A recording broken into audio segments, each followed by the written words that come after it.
Mais- Merci, monsieur le maire, pour cette introduction à laquelle, en fait, je pouvais m'attendre en descendant du pont de Cheviré, pardon, et en sortant des embouteillages. En 5 minutes, en fait, on arrive dans votre commune et on arrive en effet dans un environnement boisé de qualité et on comprend qu'on change d'environnement. Et ça pourrait presque donner envie de Nantes quand on vient de Laval. J'en suis pas loin. Non, je vais me présenter, c'est promis. Monsieur le maire, quand j'arrive pour présenter ceci à l'initiative d'un maire, j'ai l'habitude, avant de me présenter, de faire un petit cadeau. Avant de lire l'ouvrage remarquable produit par la Commission 5 dont Jacques Brousseau vous a parlé, il faut avoir lu deux choses. Il faut avoir lu ou fait lire à ses enfants et petits-enfants L'homme qui plantait des arbres de Jean Giono, que forcément vous avez déjà lu 12 fois. Donc je vous le redonne.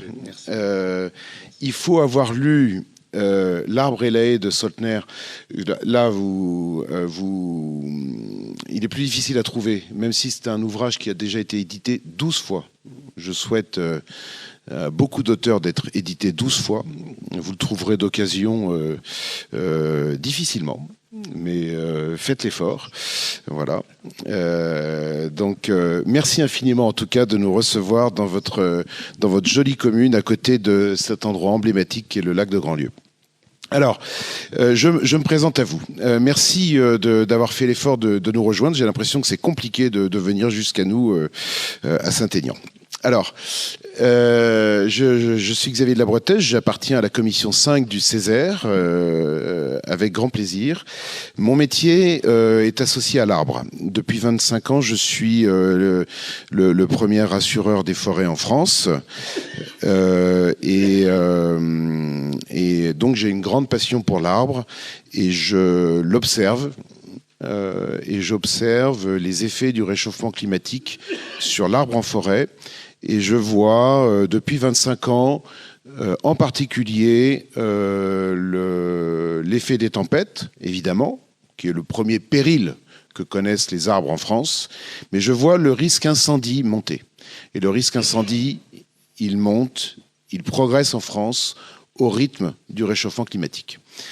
Donc quand nous avons évoqué le sujet arbre avec la Commission 5, c'est tout naturellement qu'évidemment je ne pouvais pas l'évoquer au travers de la forêt, mais qu'on a trouvé normal d'évoquer ce sujet de la haie bocagère et de l'arbre en ville, parce que si la forêt progresse en France, la haie bocagère, elle continue de disparaître, et on ne peut pas se satisfaire de voir la forêt progresser partout en France, dans des proportions absolument hallucinantes, hein.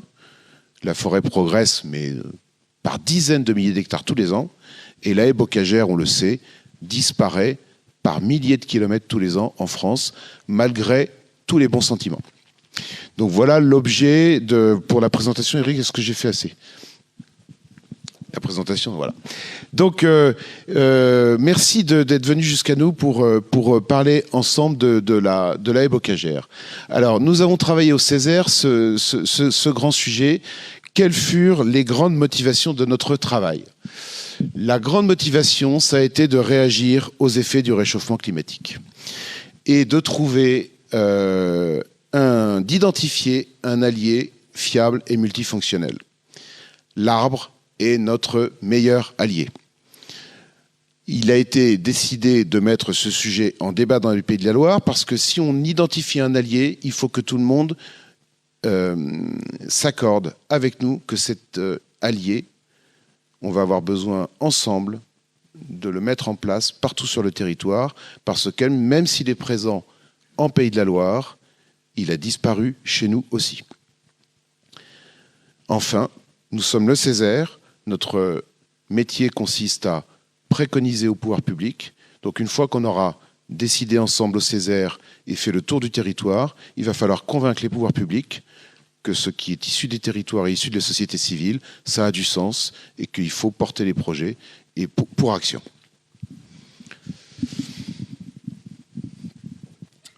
Le réchauffement climatique global, il est associé à quelque chose que vous connaissez, c'est celui de vos livres d'histoire, c'est la disparition du système bocager depuis 1950.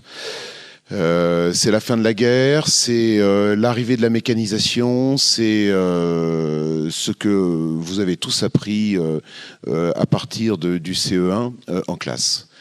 Dans le même temps, en même temps que l'exode rural, c'est l'étalement urbain, la minéralisation des sols, l'arbre disparaît. On va mettre le doigt dans ce rapport aussi sur l'émergence de périls nouveaux, la fibre optique en particulier. On passe, on en parlera un petit peu plus longtemps plus tard. Cette photo fait la synthèse de toute notre problématique. Vous avez ici la frontière de la ville qui s'étend.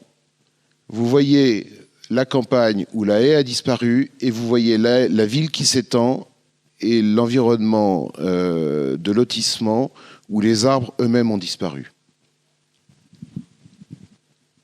Voilà le monde dans lequel on vit depuis 1950. L'exode rural, la mécanisation, le monde agricole aujourd'hui. Je dis bien le monde agricole aujourd'hui parce qu'on disait c'était le monde agricole d'hier, c'est pas vrai. C'est le monde agricole aujourd'hui. Quand un jeune s'installe, il commence par détruire une haie. Les grands chiffres. 1 244 000 km de haies en 1975, 700 000 km de haies aujourd'hui. Pardon, en 1987. 750 000 km aujourd'hui, c'est le rapport du Sénat qui le dit. On aurait regagné des haies. Dans le même temps, 23 000 km de haies disparaissent tous les ans. Il y a un an, on disait 11 500 km de haies. Les derniers rapports disent 23 500 km de haies. Déjà, 11 000 km de haies qui disparaissent tous les ans, c'était affligeant. Les derniers comptes, c'est 23 500. Dans le même temps, on dit que le nombre de linéaires de haies a augmenté. C'est-à-dire qu'en fait, chaque fois qu'on plante une haie nouvelle, elle est comptabilisée. Dans le même temps, on détruit des haies anciennes. Donc dans le linéaire de haies comptabilisées apparaissent les haies nouvelles.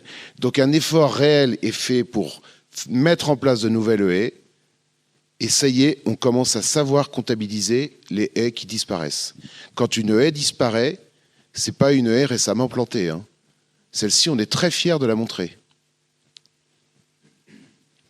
Le linéaire qui disparaît, c'est un linéaire riche d'aménités, c'est un linéaire utile pour le ralentissement du cycle de eau, c'est le linéaire que l'on veut préserver. Le grand contexte historique. Vous vous en souvenez, sortie de la guerre 39-45, un pays exsangue à nourrir, on voit apparaître la mécanisation, la taille des exploitations augmente. On est à la limite de la Vendée, on a les chiffres de la Vendée. On a vu des augmentations multipliées par 6 entre 1945 et aujourd'hui. Sur la période 1975-1987, la taille des exploitations en Vendée a été multipliée par 2. Effet du remembrement, exode rural, multiplié par 2. À ce moment-là, les tracteurs, le matériel, l'absence de commis de ferme, plus de personnel sur les fermes, la haie devient une gêne. La haie est perçue comme une gêne. C'est comme ça que c'est enseigné dans les écoles d'agriculture, à partir de 1955. Alors qu'en 1970, le fameux bouquin « L'arbre et la haie » sort. Il est distribué en même temps qu'on dit « Faites disparaître les haies ». Tous les élèves d'école d'agriculture recevaient le bouquin de Sautner « L'arbre et la haie ». Donc c'est très bizarre. On disait supprimer les haies parce que ça sera plus facile, et dans le même temps, on vous disait que la haie était une source d'aménité. Très très bizarre. Le réchauffement climatique dans le même temps. C'est le deuxième élément. Un élément sociologique, l'exode rural, l'arrivée de la mécanisation. Dans le même temps, l'évolution prévisible du climat. Ça, il faut vraiment que vous ayez ça en tête. C'est très, très important. Je peux me décaler, monsieur ? Oui. Vous avez en haut à gauche, une carte qui est derrière nous d'un point de vue temporel. C'est l'occurrence du risque incendie en France dans le passé. Et vous voyez au milieu et en haut à droite le risque incendie. Le risque incendie, c'est le risque le plus intéressant parce que le risque incendie est associé à deux phénomènes, le déficit hydrique et les fortes chaleurs. On peut en rajouter un troisième, les effets évidemment de vent. Mais retenez déficit hydrique et forte chaleur. Vous voyez à partir des cartes Météo France que la région Pays de la Loire et la région Centre sont en France les deux régions qui sont les plus impactées par les effets du réchauffement climatique. Alors, attention, on est le Césaire, on n'est pas, j'insiste, on n'est pas agrégé de climatologie, donc je ne vous expliquerai pas par le menu pourquoi, les faits sont têtus. Voilà les cartes Météo France. Nous sommes la région de France la plus impactée par le réchauffement climatique avec la région Centre. Ça, c'est le rapport du GIEC. RCP 2.6, RCP 8.5. 2.6, c'est la quantité en gros de CO2 qu'on libère dans l'atmosphère. Hein. C'est les effets de gaz la quantité de gaz à effet de serre qu'on libère dans l'atmosphère. Donc le 2.6, oubliez-le, c'est le monde parfait. C'est-à-dire que nous avons commencé depuis 5 ans à réduire nos émissions. Malgré cela, toujours avec mon histoire de risque incendie, vous voyez que si nous avions commencé à réduire nos émissions de gaz à effet de serre, nous verrions dans notre région, et en particulier chez vous, hein, dans la région de Saint-Aignan-de-Grandlieu, vous verriez que le risque incendie continuerait. Vous n'avez pas là, excusez-moi, on n'est pas rapport à la période 2010. Donc on est 2010 et au-delà. Donc là, on est sur une période de 30 ans plus loin. Donc là, on va jusqu'à 2030. Donc vous voyez que l'occurrence du risque incendie augmente chez nous, bien, même si on fait baisser les gaz à effet de serre. Parce que le CO2, avant d'être séquestré, met du temps. Et donc l'effet boule de feu continue. Là, 8.5, c'est le drame absolu. C'est-à-dire qu'on continue sur le trend actuel. On continue à émettre dans l'atmosphère autant de CO2 qu'on le fait actuellement. Ce scénario est un scénario que même les experts du GIEC considèrent comme nul. A priori, à partir de 2050, les émissions baisseront. Mais il est intéressant quand même. Vous voyez dans ces cas-là que on sera, nous, au Maroc, quoi. Donc, qu'est-ce qui va se passer? On sera entre les deux. On sera entre les deux. Les cartes Météo France disent ça, et le rapport du GIEC dit la même chose. Je vous signale que le GIEC, globalement, est à peu près l'organisme international qui s'est le moins trompé dans ses prévisions depuis 35 ans. Donc, un environnement sociétal, ce que l'on constate historiquement depuis 1950. 2, les prévisions météo que l'on constate et que l'on prévoit dans l'avenir. Voilà les grands fondamentaux de ce qui nous a poussé à faire ce travail. Tu peux passer. Quelles sont les conséquences du réchauffement climatique?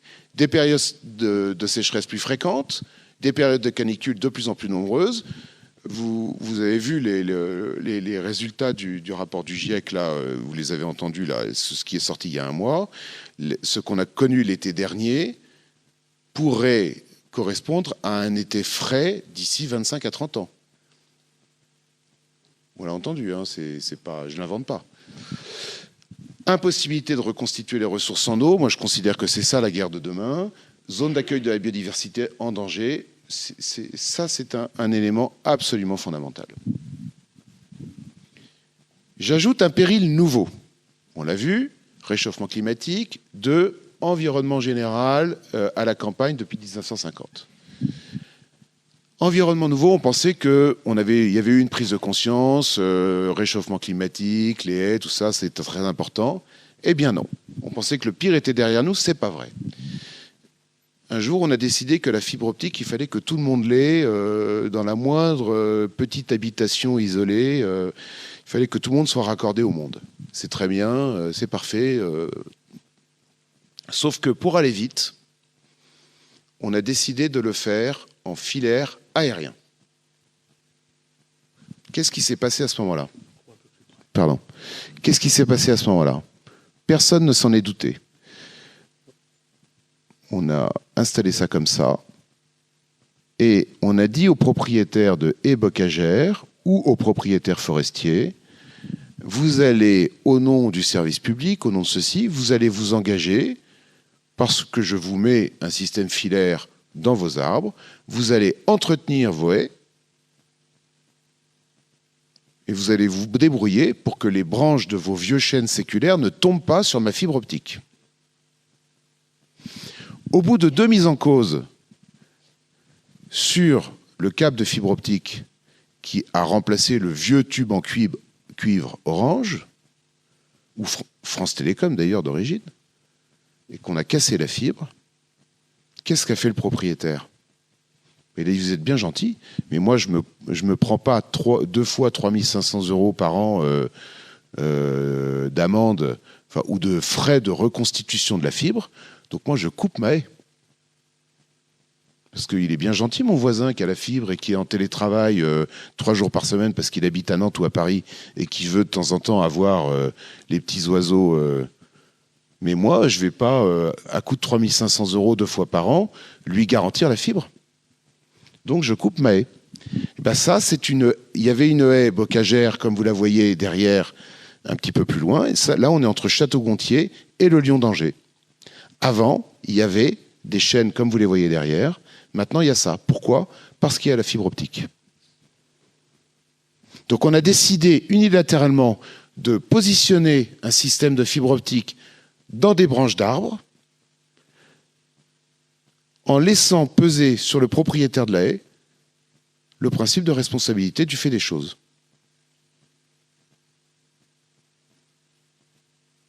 C'est QFD, la haie a disparu. Donc, tout ça nous amène à notre contribution. L'arbre.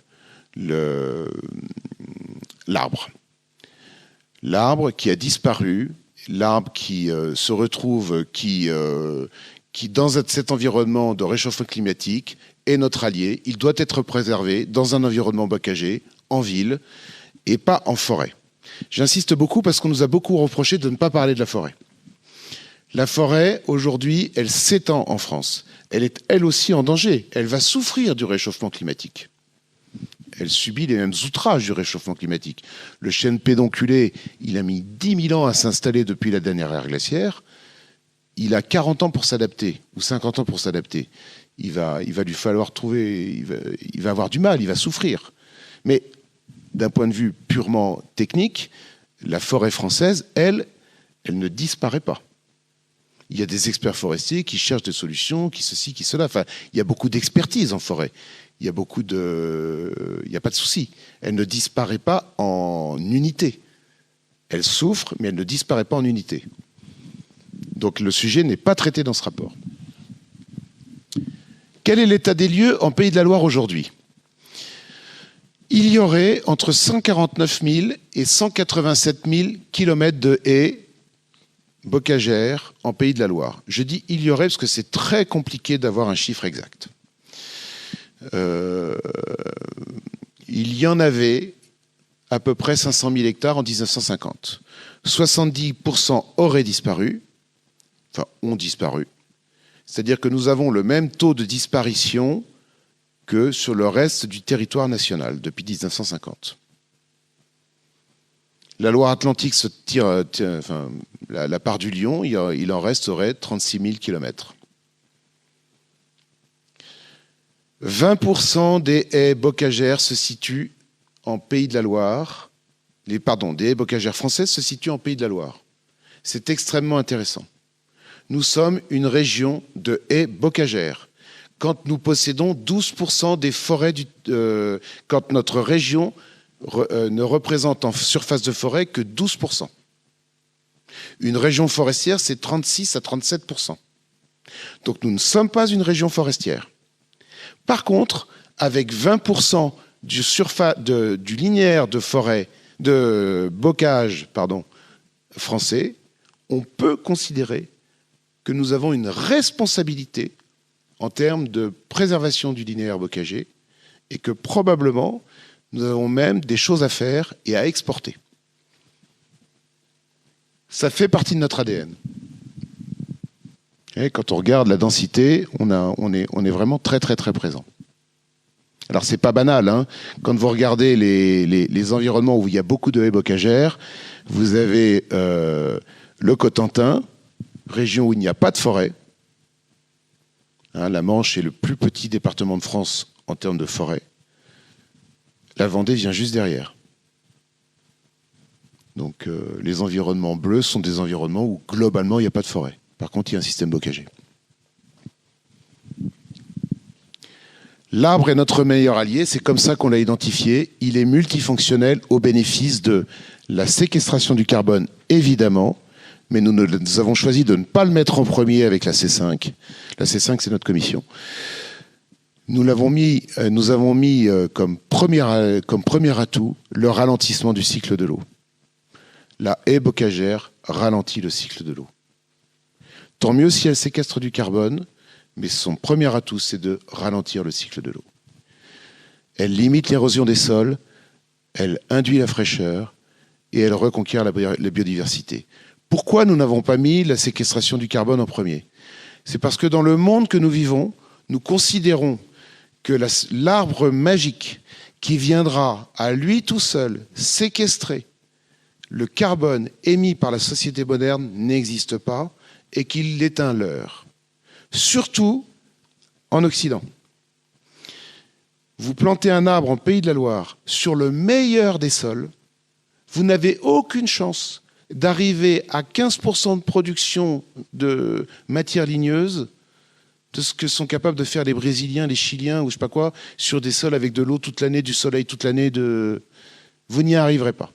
Donc en fait, notre intérêt à nous, c'est de séquestrer du carbone qui aura un intérêt local, un intérêt pour nos populations, parce que l'eau sera ici, la biodiversité sera ici, les sols seront pour nous, et la fraîcheur sera pour les populations, pour les habitants de Saint-Aignan, pour les enfants de Saint-Aignan, pour les clients des entreprises de Saint-Aignan, enfin bref, j'en passe et des meilleurs. Ce qui est important, c'est qu'on s'occupe de séquestrer du carbone ici, au bénéfice de tous ces co-bénéfices. La séquestration du carbone, c'est juste l'élément comptable qui permet tout cet intérêt-là. La séquestration du carbone en soi n'a pas beaucoup d'intérêt. C'est juste que c'est à peu près la seule chose qu'on sait comptabiliser. Même si aujourd'hui on sait comptabiliser la biodiversité, on sait mais l'arbre en ville. Monsieur le maire, je vous ai entendu parler des arbres en ville tout à l'heure, c'est l'enjeu le plus complexe. C'est l'enjeu le plus complexe. Les villes sont complètement à réaménager. Alors vous, si j'ai bien compris, ça date de 2006. Voilà. Il va falloir en ville reconquérir la biodiversité, ralentir le cycle de l'eau, créer des îlots de fraîcheur. Tout ça, c'est très bien. Mais on arrive avec un actif, avec un existant extrêmement complexe. Ralentir le cycle de l'eau en ville, ça peut vouloir dire arracher des arbres pour repartir à zéro. Vous décidez de déminéraliser un sol, parce qu'il n'y a pas de ralentissement du cycle de l'eau sans déminéralisation d'un sol, vous pouvez très bien mettre en péril un vieil arbre, parce qu'il est parfois maintenu par la masse de béton qu'il a au pied. Parce que le système racinaire, il a parfois trouvé très joyeux de pousser juste à la limite de la terre et du béton. vous enlevez le béton au-dessus, c'est pas tout à fait sûr que ça tienne. Donc il faut faire des choix. Et là, quand on est la puissance, quand on est le maire de la ville, on sait expliquer qu'on va déminéraliser. C'est beaucoup moins simple d'expliquer qu'en déminéralisant, parfois il va falloir abattre un arbre. Donc ça sera peut-être un sujet dans la soirée, mais c'est un vrai sujet. Et en ville, la pédagogie de la compensation s'impose très très mal. C'est très compliqué en ville d'expliquer qu'on va abattre un arbre qui a 70, 80 ans et qu'on va le remplacer par 15, 20, 30. Moi, je peux vous dire que le vieux tilleul qui était au milieu de la place du village ou de la ville, je le coupe, je peux vous mettre 1000 arbres en face. J'aurai toujours une association qui me le reprochera. C'est très compliqué. Alors, qu'est-ce que vous allez trouver dans l'étude en face de tout cela? Vous allez trouver des choses que vous allez pouvoir lire de 7 à 77 ans. Vous allez trouver des éléments sur la biologie de l'arbre. Vous allez trouver des définitions. Parce que quand je suis arrivé à Saint-Aignan, monsieur le maire, mon premier réflexe a été d'essayer de qualifier. Je me suis dit, tiens, de loin, j'arrive dans un espace bocager. Puis en me rapprochant, je me suis dit, tiens, c'est plutôt de l'arbre d'alignement. Et puis je me suis même dit, c'est de l'arbre d'alignement assez jeune, en fait. Est-ce que je me trompe? Je me suis dit, tiens, ça a été construit il n'y a pas si longtemps que ça. Je ne suis pas sûr qu'il y ait beaucoup... je suis arrivé par, comme je vous le disais, le pont de Cheviré. Donc je me suis dit, tiens, je ne suis pas sûr qu'il y ait beaucoup d'arbres de plus de 70, 80 ans dans cette histoire-là. Donc c'est... voilà. C'est récent. C'est en train de basculer dans l'arbre d'alignement. Donc vous allez bientôt perdre les bénéfices du bocage pour basculer dans l'alignement de bord de route. Donc il y a du boulot, hein, c'est pas simple. Tout ça est très serré, c'est joli, hein, mais il y a des définitions. Vous allez trouver des éléments juridiques de protection. Vous allez trouver l'histoire du bocage. L'histoire du bocage, c'est très intéressant parce que le bocage est une construction artificielle, comme la forêt en France d'ailleurs, hein. Le violeur de la forêt des Carnutes et tout ça, oubliez ça. Je veux dire, la forêt au Moyen-Âge était moins importante qu'elle ne l'est aujourd'hui. Vous avez, alors évidemment, on a toujours une petite tendance naturelle à parler d'hommes providentiels, mais c'est pas tout à fait vrai. Un jour, il y a eu Louis XIV et son ministre qui ont dit il faut remettre des forêts en France. Très bien, il en existait avant, il n'y avait pas zéro. Et puis ensuite, Napoléon III qui a décidé de refaire un grand plan de reboisement, et puis le Fonds forestier national. Donc globalement, il y a eu des décisions politiques qui ont dit on remet en place des forêts en France. Voilà la réalité. De la même manière que le système bocager, dans sa trame actuelle, est issu d'un environnement complètement artificiel, décidé, voulu par l'homme. Donc ce qu'on a été capable de faire au 19e et au début du 20e, on est capable de le recréer. Et finalement, ça peut aller assez vite. Surtout, malheureusement, quand on a autant de carbone disponible dans l'air, hein, ça va plus vite. Vous allez trouver aussi l'histoire de la minéralisation des villes et vous allez voir l'accélération au moment de l'exode rural. Vous allez trouver dans les outils de protection un certain nombre d'éléments sur les règles de voisinage, le bail rural, le code de l'urbanisme, le code de l'environnement, le code forestier, le cadre européen. Vous n'allez pas trouver malheureusement, parce qu'il est sorti après, tout ce que le ministère de l'Agriculture vient de sortir avec le CGAER. Vous avez vu que là, je vous invite, moi j'ai commencé à le lire, ce que le ministère de l'Agriculture vient de sortir sur la haie bocagère, c'est absolument remarquable. Là, ils ont fait bosser des ingénieurs, ils ont fait vraiment, s'ils arrivent à faire ce qu'ils ont dit, si leur ambition, ils la mènent au bout, ça va être quelque chose. Et ça va pas être simplement au Pays de la Loire, ça va être dans la France entière. Et là, il y a, à mon avis, un train à prendre. Et nous, Pays de la Loire, on a intérêt à travailler la question pour se mettre à la disposition de la France entière. Parce qu'à mon avis, on a une longueur d'avance. Les bienfaits de l'arbre, vous allez tous les retrouver dans notre opus. vous allez voir tout ce que nous avons travaillé sur le ralentissement du cycle de l'eau, l'érosion des sols, la reconquête de la biodiversité évidemment, et la conservation de la fraîcheur par l'ombre en ville et à la campagne, car on a essayé, parce que c'était un petit peu plus facile de travailler à la campagne, on a essayé évidemment de travailler en ville. Je suis quand même obligé de parler de séquestration du carbone. Hein. Il y a quand même des chiffres. C'est pas voilà. L'activité humaine évidemment, l'amélioration des rendements agricoles, c'est très important parce qu'on a tendance à dire partout où il y avait du bocage, c'était associé à l'élevage. On démontre, et l'INRA l'a fait avant nous, que il y a moyen que partout où le bocage peut être associé aux céréales.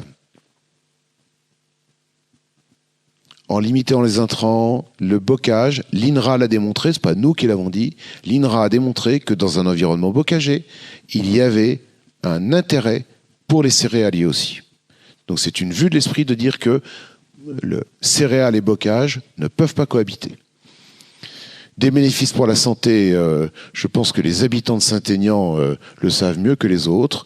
Et évidemment, il y a une économie circulaire possible avec les revenus du bois. Une haie bocagère, c'est un environnement artificiel entretenu. Et si possible, au bénéfice d'un environnement local. Avec des chaudières à copeaux de bois, avec du paillage, avec tout ce que vous voulez. Mais une haie bocagère n'est pas un environnement libre.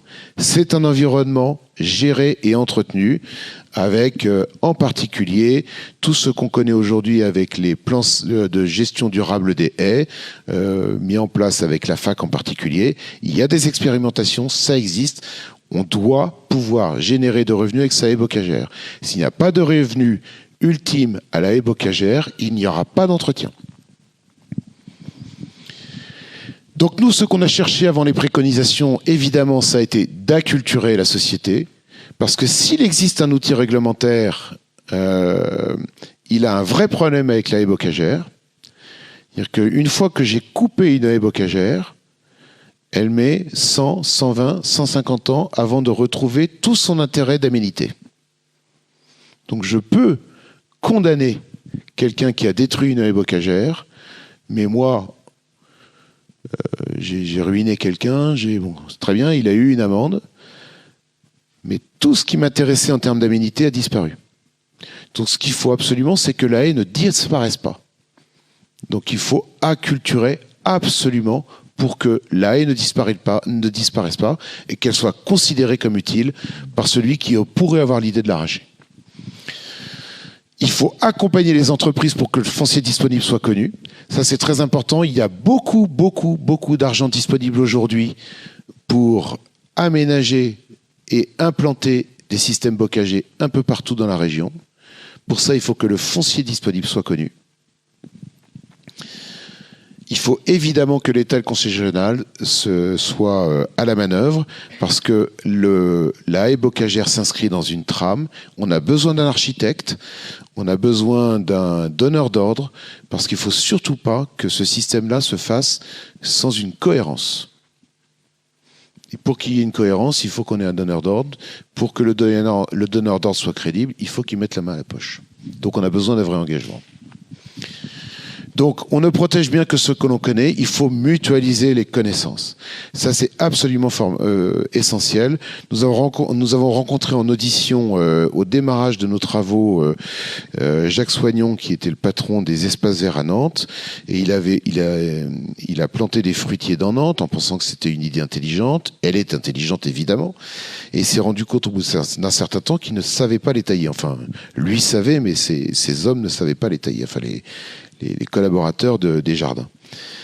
Et ils n'ont pas eu le réflexe d'appeler la Chambre régionale d'agriculture pour dire « envoyez-nous des gars de la campagne qui savent tailler les arbres fruitiers ».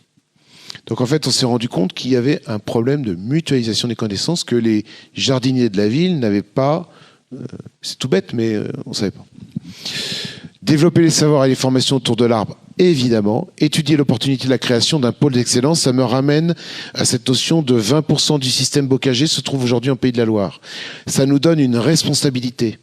Si nous développons un pôle d'excellence du CAP à l'école d'ingénieurs ou à tous les niveaux, on a des gens formés, capables pour nos propres haies. Demain, la France entière viendra nous réclamer ses talents et ses savoir-faire, et on aura quelque chose à exporter en dehors du territoire, et ce sera excellent pour la région. Évidemment, sensibiliser les Ligériens, alors ça c'est à l'école, c'est partout. Hein, voilà. Le PCI, l'unité idéale. J'aime bien qu'il y ait une unité de temps et une unité de lieu quand on fait les choses.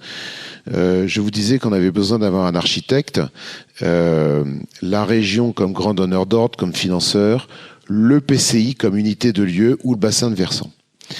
Il ne faut pas que vous ayez 150 mètres de haies qui se fassent ici, 150 mètres de haies qui se fassent là. Monsieur le maire, vous disiez que vous aviez réfléchi à un schéma global pour la commune. Il faut absolument que ce soit à l'échelon EPCI ou bassin de versant que ces choses-là se réfléchissent.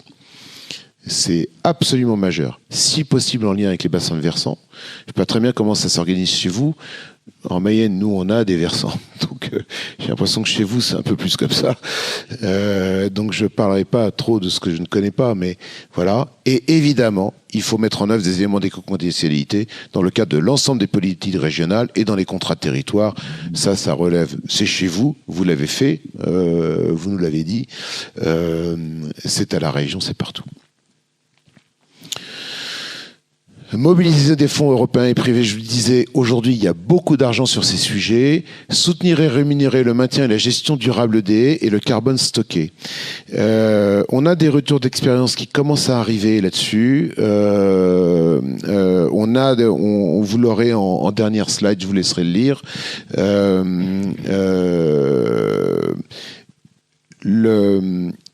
Tout le monde comprend bien qu'on finance l'installation d'une nouvelle haie. Ça, c'est clair.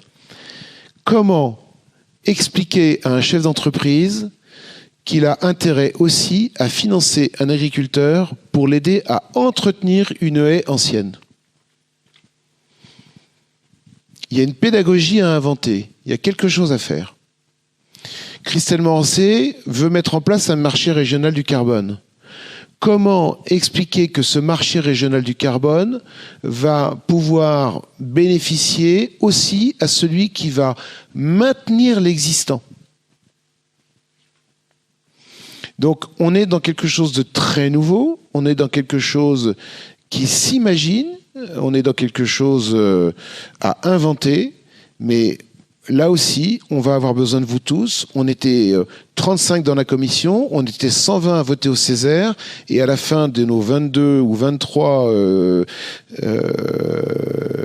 auditions du tour de la région, on aura reçu 2500, on aura croisé 2500 personnes. Donc nous, on est là pour recevoir des avis, recevoir des idées. Ceux qui n'osent pas prendre la parole, surtout écrivez-nous, dites, tiens, j'ai pensé à ça, dites-le. Notre objectif à terme, évidemment, c'est de reconstituer une trame. C'est de reconstituer une trame parce que nous avons besoin de ralentir le cycle de l'eau, de limiter l'érosion des sols, de reconquérir la biodiversité et de ramener de la fraîcheur. C'est l'ADN de notre région. C'est vraiment à ça qu'elle est identifiée. Nous sommes une région bocagère. C'était comme ça qu'on nous voyait de l'extérieur. Je ne suis pas sûr qu'en regardant dans le détail, nous soyons encore identifiables à ça aujourd'hui. Donc à nous de jouer, à nous de travailler pour cela.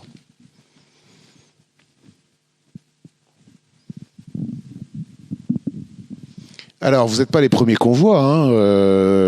On a déjà fait Segré, Machecoul, c'était pas très loin. Trignac, c'est pas très loin non plus. Laval-Blin, Pays de Saint-Gilles, Croix-de-Vie. Pardon ? Enfin, vu de ma fenêtre, si. Université d'Angers, Mayenne, communauté, commune nouvelle de Beaupro. Donc, il y a eu plusieurs idées qui ont été lancées. Ou des questionnements. Donc soyez très libres dans votre parole. On vous a mis des petites choses comme ça qui ont été dites.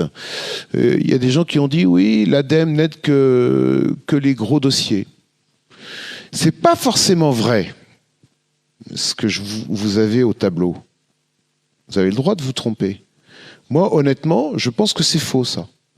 Mais je l'ai laissé quand même. Systématiser les plans de gestion durable des haies, ça, je suis sûr que c'est absolument certain. Il faut faire ça. Ça a fonctionné en forêt. Ça a été un succès en forêt depuis que c'est mis en place. Il faut faire ça, c'est une évidence. Un guichet unique pour les aides financières mises en œuvre par la région Pays de la Loire, évidemment, mises en œuvre par la région, hein, parce que s'il y a un guichet unique pour les aides mises en œuvre, dans ces cas-là, les chefs d'entreprise qui auront envie de mettre leur contribution volontaire des entreprises à la disposition de quelqu'un, ils sauront où aller, donc c'est très bien. Retravailler l'économie circulaire autour de la haie bocagère, évidemment. Demander une protection de la haie en tant que site classé, pourquoi pas. On en a parlé tout à l'heure avant la réunion, monsieur le maire. Promouvoir l'agroforesterie, c'est certain, vous aurez des notions aussi dans notre contribution. Associer la haie à l'agriculture dans son ensemble et pas seulement à l'élevage.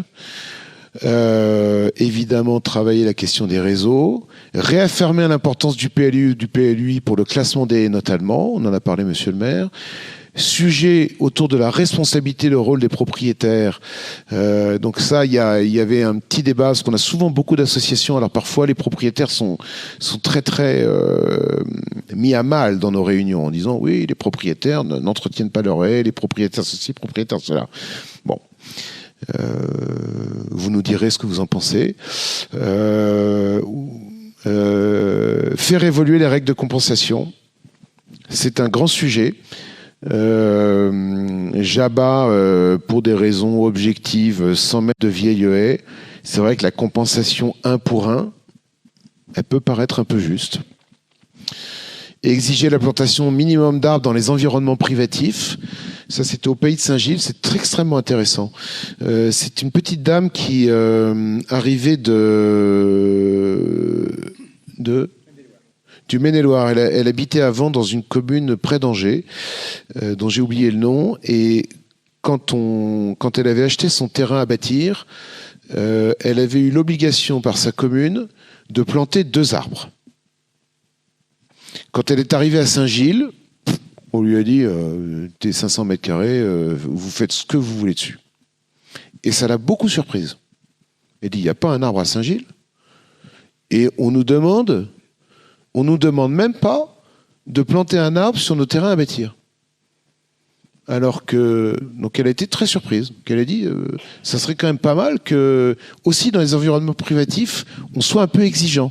Je vous dis ça parce que le maire de Laval, quand on était à Loiron, m'a dit la même chose. Il a dit, c'est incroyable.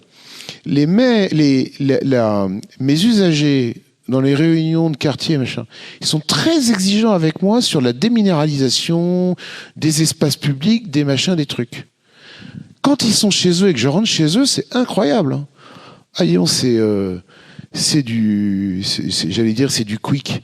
Vous voyez ce que je veux dire? Il y a de l'enrobé, mais alors partout dans le jardin. Dès qu'ils sortent de chez eux, il faudrait que ce soit poreux, que l'eau s'infiltre et tout.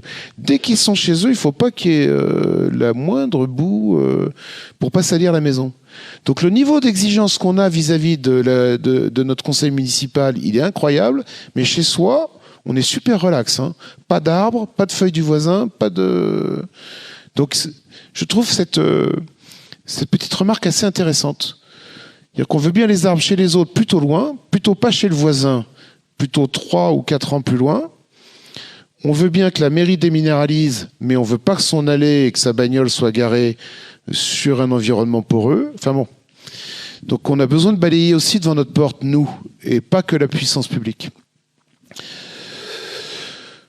Ne pas autoriser en espace privé, on y revient, de système de voies rues non poreux pour faciliter le ralentissement du cycle de l'eau, qualifier les espaces agricoles dans le PLU, adopter un barème de l'arbre, Donc, il existe, bon, l'association Arbre a fait ça. Vous parliez, alors, j'ai pas très bien compris la terminologie que vous employez tout à l'heure.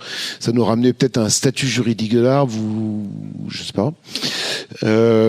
Inventaire cartographique plus complet des arbres à protéger. Soutenir les collectivités pour la plantation chez les particuliers. Il y a des communes qui disent, je vous donne 50 € si vous plantez un arbre chez vous. Bon, pourquoi pas. Soutien, alors la fibre optique, elle revient assez régulièrement dans certaines communes. Acculturation des plus jeunes arbres, marché carbone et compensation carbone doivent garantir la qualité des haies. Il ne s'agit pas simplement de faire une haie n'importe comment. On a eu des débats très très érudits à Machecoul en particulier sur ce que doit être une haie. Est-ce qu'elle doit être sur talus, pas sur talus. Il y avait, c'était un débat d'experts sur qu'est-ce qu'une haie bocagère. Elle doit faire au moins 2 mètres, pas 2 mètres. Bon, voilà.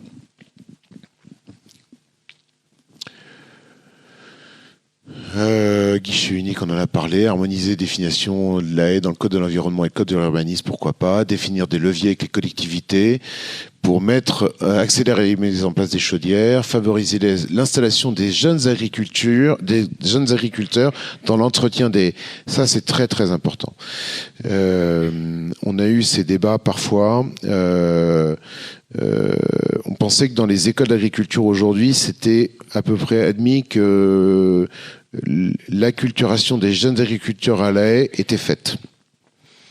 Et qu'il y avait eu un vide d'enseignement sur ce sujet. Il semblerait que non. Quand un jeune s'installe, c'est ce qu'on nous a dit dans le Nord Mayenne, c'est ce qu'on nous a redit récemment, quand un jeune s'installe, là il y a une période pendant laquelle il a des possibilités d'arrachage assez importantes. Donc il y a probablement là une période de vigilance à avoir au moment de l'installation d'un jeune.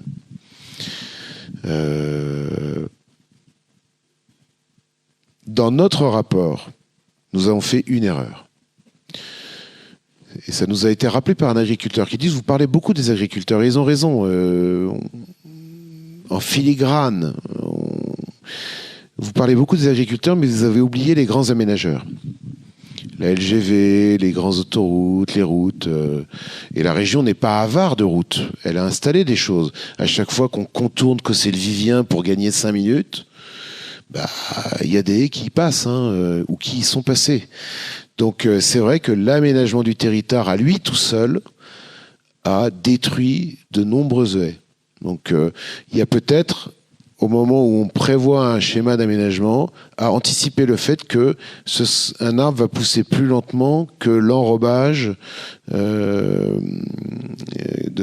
la LGV, de la route, ou je sais pas quoi. Voilà, puis là, en buvant un verre d'eau, je vous laisse prendre connaissance de ça. Ça, c'est la mise en place d'un plan de gestion durable d'une haie dans le Nord Mayenne.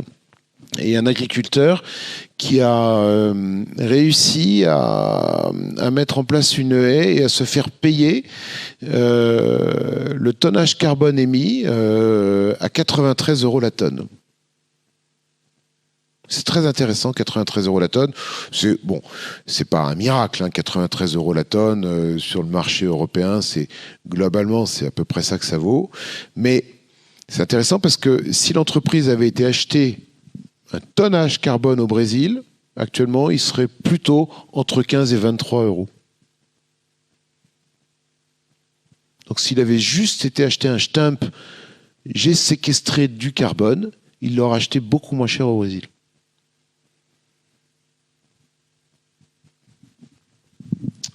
Voilà.